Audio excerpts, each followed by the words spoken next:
Sehandal dan segacor burung masteran yang kita punya, kalau kita tidak tahu tekniknya, itu pun akan percuma, teman-teman. Itu menurut sepengalaman saya.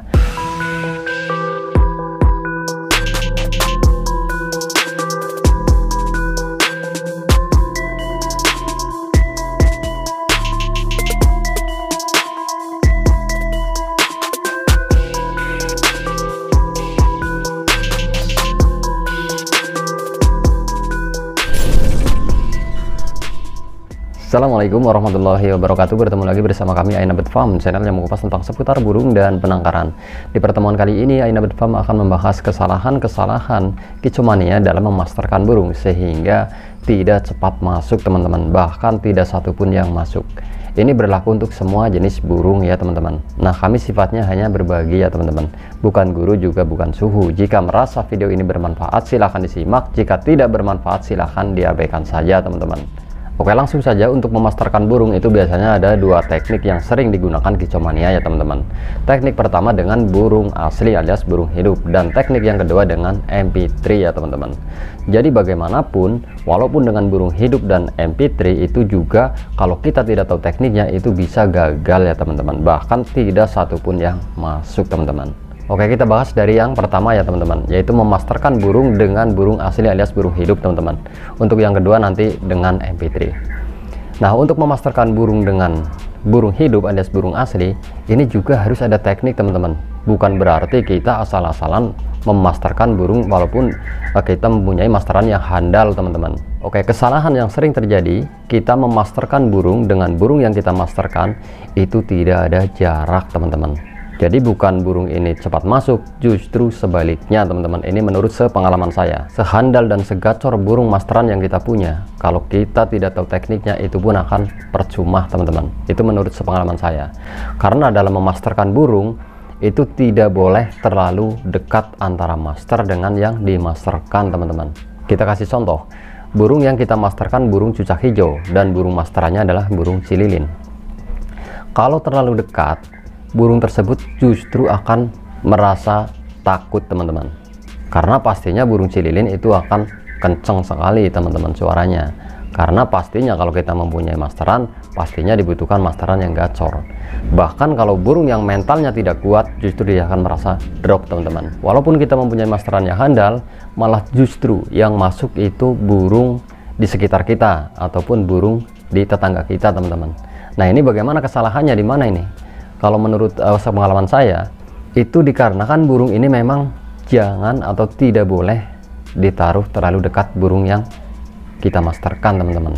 Nah, bagaimana solusinya? Kalau solusinya, kalau menurut sepengalaman saya, itu kita taruh antara burung yang kita masterkan dengan burung masterannya itu berjauhan, teman-teman.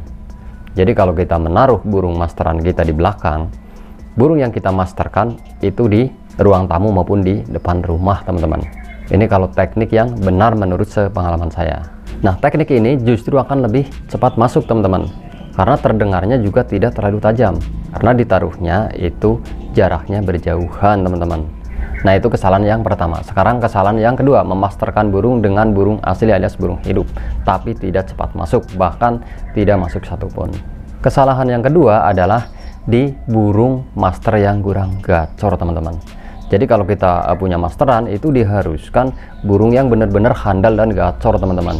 Sehingga burung ini akan terus-menerus bunyi, teman-teman. Walaupun ya mungkin namanya burung pasti ada jaidah ya, teman-teman. Tapi minimalnya burung ini gacor dan bisa menjadi master yang handal. Makanya tidak cepat masuk kalau burung ini tidak gacor, teman-teman. Nah, itu kesalahan yang kedua ya, teman-teman. Nah, sekarang di kategori yang kedua, memasterkan burung dengan MP3 tapi tidak cepat masuk, bahkan tidak masuk satupun, teman-teman. Nah, walaupun kita memasterkan burung dengan MP3, kita juga tidak boleh berkecil hati ya, teman-teman. Walaupun kita hanya mempunyai MP3, itu juga efektif sekali jika kita tahu tekniknya, teman-teman. Tapi kalau tidak tahu tekniknya, pastinya juga tidak akan cepat masuk, teman-teman, seperti yang saya bilang tadi. Nah, kesalahan yang sering terjadi kita memasterkan burung dengan MP3 itu berada pada tingkat volume MP3 tersebut, teman-teman. Jadi kalau kita memasterkan burung dengan MP3 itu juga kita harus tahu volume berapa yang kita gunakan, teman-teman. Jadi kalau kita terlalu kencang, kesalahannya itu di sini, teman-teman. Kalau kita memasterkan burung dengan MP3, MP3-nya kita putar dengan volume yang keras, pastinya burung ini saya jamin akan susah masuk teman-teman. Ini berdasarkan sepengalaman saya. Malah justru yang masuk itu burung-burung dari kejauhan, yang sering terdengar hanya lirih-lirih saja teman-teman. Yang kita setel kencang justru tidak masuk. Nah, itulah kesalahan-kesalahan yang sering terjadi. Nah, terus kesalahan yang kedua ya teman-teman. Kesalahan yang kedua adalah memasterkan burung dengan MP3 dengan materi yang terlalu banyak teman-teman. Jadi ini kalau kita masterkan dengan materi yang terlalu banyak, justru burung ini akan bingung ya teman-teman, jadi tidak cepat masuk. Dan kesalahan yang ketiga itu tidak tepat masa-masanya teman-teman. Artinya kita memasterkan burung dalam keadaan sudah dewasa tapi tidak mengalami pas masa mabung. Ini juga tidak tepat sasaran teman-teman. Jadi kalau burung yang sudah tua dalam keadaan normal kita masterkan, ya pastinya akan lebih susah teman-teman, terkecuali burung ini memang burung-burung benar-benar cerdas, itu baru kita bisa masterkan, pasti dia akan masuk. Tapi kalau rata-rata burung dalam keadaan normal tidak mengalami masa mabung, kita masterkan itu akan lebih sulit teman-teman.